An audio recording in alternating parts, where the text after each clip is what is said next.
सध्या ज्या प्लॉटमध्ये उभारलोय हे लागण आहे का खोडवा आहे? लागण आहे सर. किती दिवसाची आहे? लागण तरी किती आहे?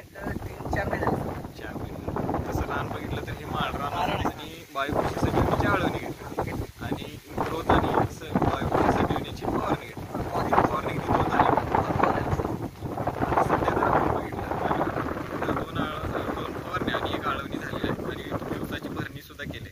तर ऊसाची भरणी करते वेळी तुम्ही काय आणखीन आपल्या बायोकृषी संजीवनी या सेंद्रिय बॅगा काय वापरलेत का? होय साहेब, काय झालं, ऊन उन्हाळा भरपूर होता, विहिरीमध्ये पाणी कमी होतं, बोरला पाणी कमी होतं, त्यामुळं रासायनिक लागवड टाकण्यापेक्षा आपल्या सेंद्रिय बॅगा वापरल्या आणि एकरामध्ये 8 बॅगा मी अशा न वापरता अशा 8 बॅगा वापरले. आता तसं ऊसाची ग्रोथ तुमच्या छान आहे, पण आता ह्याला जर बघितलं तर तुम्ही रासायनिक फर्टिलायझर किती वापरलंय?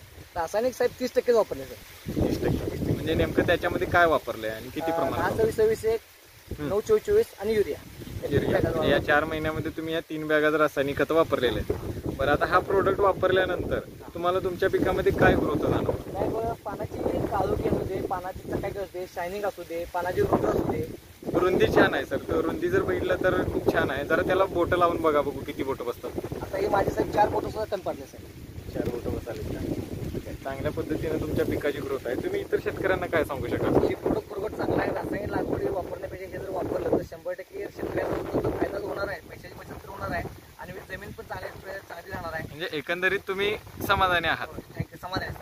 ठीक आहे, धन्यवाद सर. असेच बाकीचे प्रोडक्ट तुम्ही वापरत चला आणि आपल्याबरोबर इतर शेतकऱ्यांचा सुद्धा विकास व्हावा या अनुषंगाने इतरांना पण आपला प्रोडक्ट सांगा.